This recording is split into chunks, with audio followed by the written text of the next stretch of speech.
여러분 안녕하세요, 오롱장입니다. 날씨가 굉장히 좋아요. 벚꽃도 아직 있고요. 그래서 나가서 바람 쐬시면 좋을 것 같습니다. 여기는 일산이고요. 주염역 근처에 16단지라 그러잖아요. 뉴삼익 쪽에 나와 있는데 메인 단지 중에 하나예요. 엄연히 따지면. 물론 지금 움직임이 그렇진 않은데요. 여기 사장님 브리핑도 들었고 제가 실제로 알고 있는 부분도 있어서 현재 시장에 대해서 좀 추가로 설명을 드리고자 영상을 만들기로 했습니다. 제가 이제 대선 때문에 그 테마가 크죠. 그래서 전망 특강 클래스 101이랑 새로 만들었고요. 그리고 23일이죠. 수요일날 대전에서 오프라인 전용 특강을 합니다. 필요하신 분들만 아래 링크를 통해서 확인을 부탁드릴게요. 제가 이제 한동안 외쳤던 단어인데 댓글 좀 혹시 인지하고 계시던 분들은 파도형 시장이다. 한번 파도가 치고 쉬었다가 또 치고 쉬었다가 또 치고 사람들이 집을 사다가 안 사다가 사다가 안 사다가 이런 흐름이 이제 지속될 거고, 이런 시장의 끝에는 뭔가 문제점이 발생을 해서 좀 파도가 되게 커질 것이다 라고 말씀드린 적이 있거든요. 이제 말 그대로 좀 고시장대로 가고 있는 거예요. 이유는 명확합니다. 시장에 집을 살 수 있는 사람도 적고 집을 살 돈도 적어요. 그래서 이렇게 들으면 시장을 완전히 잡은 것처럼 보인단 말이에요. 하지만 이런 시장은 이제 종착지가 정해져 있습니다. 여러분 죄송합니다. 음성이 날아가서 다시 말씀을 드릴게요. 이 시장의 종착지에 대해서 말씀을 드리기 전에 한 가지 정리를 해봐요. 한국에는 기본적으로 매수를 하고자 하는 사람들이 있어요. 이것 때문에 작년 올해에 9,000건, 10,000건 가까이 거래량이 찍혔을 때 사람들이 입을 싹 닫은 건데, 그 전에 저한테 뭐라고 말씀하셨냐면은 다주택자 없이 서울 기준 거래량 5,000건 절대 못 넘는다. 이건 사이언스다. 과학이다. 내가 멍청이다. 라고 말씀을 하셨는데, 그 다음에 9,000건 딱 찍고 입 싹 닦으셨어요. 뭐냐면 기본적인 매수 수요가 있고 이게 누적이 돼 있으면은 언젠간 나온다는 거예요. 지금까지 다 나왔느냐? 못 나왔죠. 이게 평균 거래량의 위대함이에요. 근데 문제는 안 샀다고 쳐요. 여기까진 괜찮은데 매수를 선택하지 않은 분들은 어떻게 했을까요? 밖에서 그냥 나가 살 수는 없으니까 월세든 전세든 뭔가를 선택을 해야 됐겠죠. 그러면 월세 전세를 택했던 분들이 아무 문제가 없었던 이유는 뭐냐면, 제가 지난 영상들에서 몇 번 이렇게 건드려 봤지만 역전세 때문에 시장이 무너졌잖아요. 이번 시장에 여러분 지금 경기도권까지 다 싹 뒤져보시면은 역전세가 많이 난 곳이 많이 떨어졌고요. 역전세가 덜 난 곳이 덜 떨어졌어요. 그래서 대형 평수가 덜 떨어졌어요. 댓글 부탁드려요. 제 말이 맞나 틀리나? 대형 평수가 역전세가 덜 날 수밖에 없는 구조였거든요. 그리고 지방의 갭 투자, 그러니까 거의 무피나 아니면 뭐 1,000, 2,000으로 했던 곳들은 역전세가 쏟아져 나왔죠. 그 와중에 그분들이 체력이 안 되니까 말 그대로 완전히 투매를 해버린 거예요. 그러면 임대인이 망가지고 있던 시기에는 임차인분들이 모든 걸 통제할 수가 있어요. 그 덕분에 가격도 내려갔고 전세도 내려갔고 억지로 월세를 놓으면서 월세가 올라간 거예요. 월세는 뭐 수요가 몰리면서 올라갔다고 볼 수도 있겠죠. 그러면 임대인들이 체력을 찾고 더 이상 역전세가 안 나고 전세를 구하기 어려워지거나 전세가가 올라가게 되면 어떻게 될까요? 그러면 선택지가 다시 바뀌어요. 월세, 전세 매매를 놓고 봤을 때 매매가 좋아 보이는 시기가 오는 거예요. 사람마다 차이가 있죠. 여기서 문제가 있어요. 아까 파도식 시장이라고 말씀드렸잖아요. 정부가 문을 열면은 들어가고 문을 닫으면 못 들어가고, 그러니까 정부가 완전히 컨트롤하고 있는 것처럼 보이겠지만 이렇게 되면은 주택의 수요를 막으면은 수요가 없으면 공급을 할 이유가 없어져. 이건 기본 상식이잖아요. 그럼 공급량이 줄어들어요. 공급량이 줄어들면 제가 말씀을 드렸지만 전세 공급이 줄어드는 효과가 있어요. 입주장을 가보시면은 매매가가 내려가는 게 아니고요. 전세가가 내려가요.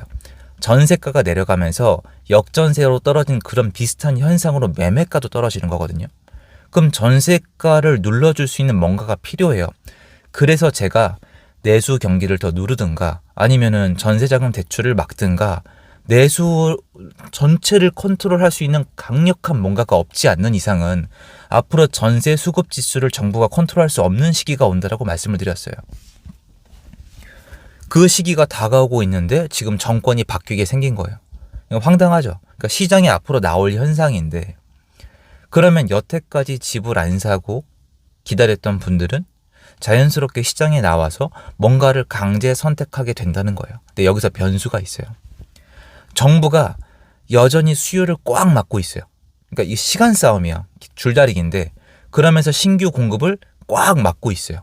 그리고 전세 시장이 아직은 버틸만 한 거예요. 그러니까 시간이 뒤로 줄줄줄 가는데, 이 시기에 매수 수요가 일정량 들어와도 사람들이 전세 시장에서 버티거나 월세 시장에서 버티는 정도가 지역별로 다르단 말이에요. 여기 지금 일산도 마찬가지예요. 그리고 지금 이 환경이 이 모든 게 가능하다는 거예요. 내수 경기 안 좋죠. 대출 조건 안 좋죠. 그리고 역전세로 힘들었던 분들이 완전히 정리가 안 된 지역이 있잖아요.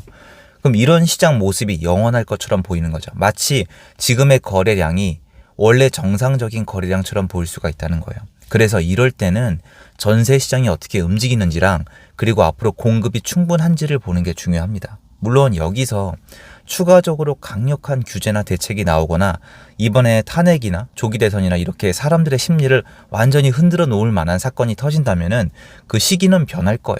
근데 제가 오늘 굳이 현장에서 그리고 지금 이렇게 말씀드리는 이유는 뭐냐면은, 여기에는 반드시 한계가 있어요. 사람들은 주거지를 언젠가는 선택을 해야 돼요. 어떤 계약 형태든 간에. 그래서 정부는 사람들이 원하는 형태의 주거를 공급을 해야 돼요. 이거를 원활하게 해줄 수가 있어야 돼요. 그래야 사람들이 월세, 전세, 매매를 자유롭게 선택할 수가 있고 주거 불안함을 안 느끼는 거예요. 이건 달라요. 지금 시장이 얼마나 극악하게 가고 있는 거냐면은, 많은 분들이 착각하는 게 이거예요. 내가 원하는 집이 비싸다, 또는 부동산 자체가 비싸다, 이거는 좀 죄송한 얘기이기도 하지만 불만이에요. 이거는 어쩔 수 없어. 저도 있어요. 말도 안 돼. 저런 가격이? 쟤네 집은 왜 이렇게 많이 올랐어? 쟤는 앉아서 10억 벌었네? 이거 불만이에요. 물론 사회적 문제일 수도 있지만 불만 문제인데, 지금 정권이 만들어 놓은 부동산 시장의 구조는 불평불만으로 끝나는 게 아니고요. 사람들에게 주거의 문제를 만들어낼 거예요. 월세도 지금 많이 올랐잖아요. 이거 문제돼요. 전세도 이대로 가면 공급량이 굉장히 부족하겠죠. 이거 문제되고, 청약 기다리는 분들도 청약 넣을 게 점점 줄어들 거예요. 이것도 문제가 되고, 매매 시장으로 한 번에 몰리게 하면 안 돼요. 그리고 매매 시장으로 몰리는 거 이게 계속 막으면은 공급은 더 안 돼요.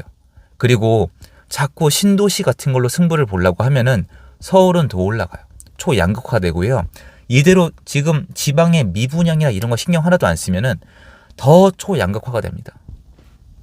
이해가 안 되지 않으세요? 서울 쏠림 현상, 지역 불균형 이런 거 자꾸 얘기하면서 지방 살리겠다고 말씀하시면서 정치하시는 분들, 지방 가서 지금 미분양 터지고 PF 문제 터지게 생겼는데 아무것도 안 하죠. 부동산이 너무 예민하니까. 말로만 지방을 살리겠다고 하면서 지방 소멸을 부추기는 부분도 없지 않아 있는 거예요. 이건 안 된다는 거죠. 그래서 제가 보는 시장은 많은 분들이 보는 시장보다 훨씬 심각하다고 보고 있습니다. 주거의 선택 자체가 제한이 돼버리는 거예요. 그리고 오늘 영상 끝부분에 이게 좀 중요한데, 지금 이 일산만 해도 벌써 문제가 나오기 시작하는데, 예전에는 내가 집을 팔고 위로 올라갔잖아요. B급지를 팔고 A급지로 가고, C급지를 팔고 B급지로 가고, D급지를 팔고 C급지로 올라갔다고 쳐요. 이 사다리가 끊기고 있어요. 초양극화는 되게 안 좋은 거예요. 그러니까 맨 위에 A급 단지들을 살 수 있는 사람은 제한돼 있어요. 반드시. 그럼 B급지를 갖고 있는 사람들이 이거를 팔고 위로 올라가려면은 돈이 있어야 되는데 이게 안 된단 말이에요. 그러니까 주거 사다리가 말 그대로 끊어지는 거죠. 그럼 이게 A급 단지를 사람들이 살 만큼 사고 더 이상 살 집이 없으면, 제 말은 여기서 공급이 많이 있으면 문제가 없는데 B급지를 살 수밖에 없는 시기가 와요. 그럼 이번에 A급 단지 올라간 거 있죠, 여러분. 팍 올라갔잖아요. 그렇게 B급지가 올라가는 시기가 와요. 다시 말씀드리지만 신규 공급이 부족하고 어느 정도 유동성이 확보가 된다면이에요. 그리고 시간이 걸릴 거예요. 그럼 B급지 올라간 다음에 C급지. 근데 문제는 A급지에서 B급지로 퍼지고 이 현상이 중간에 가속도가 붙으면은 서민들이 주거하는 집까지 팍팍 올라가 버려요. 그러면 결론은 뭐예요? 월세, 전세, 매매가 다 올라가요. 왜? 신규 공급이 부족하니까. 원래 신규 공급이 부족하면 집이 귀해지는 거거든요. 이게 시간이 걸린다는 거예요. 그럼 나중에 해소하려면 어떻게 돼요? 지금 물가 때문에 신규 공급이 비싸요. 그럼 분양가가 또 문제란 말이에요. 그럼 분양가를 잡으려고 그러면 또 안 지으려고 그럴 거란 말이에요. 건설사들은 벌써 이미 몸집을 줄였어요. 줄이고 있는 게 아니라 줄였고 더 줄이고 있어요. 시행사는 이미 많이 날라갔고 사업할 마음이 없어요. 빌라 업자들은 지금 배달 뛰고 있어요. 부동산 시장을 다 망쳐놨어요. 솔직히 제가 봤을 때. 역사적으로 한 번도 없던 시장이야, 제가 봤을 때. 이 정도 공급 물량, 이 정도 전세 시장의 문제, 그러니까 전세 사기 이런 테마는 IMF 때도 없었어요. 제가 감히 말씀드리지만. 그래서 전 긴장을 바짝 해야 된다고 생각을 하고 있고, 일산 여기 나오셔서 보면은 잘 못 가네, 역시 초양극화네, 이럴 문제가 아니에요. 이 안에도 흐름이 오가면서 문제점들이 보여요. 근데 지금 당장은 아니겠지만 부동산 시장은 2년짜리 게임이에요, 최소한. 또는 4년짜리.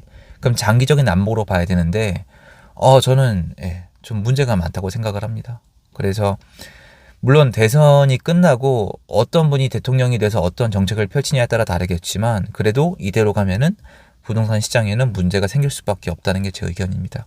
요거 말씀드리고 싶어서 현장에서 켰었는데 음성 때문에 음성이 좀 여러분께 들려드리기에 너무 막 중간에 문제가 있어서 이렇게 좀 다시 제작을 했습니다.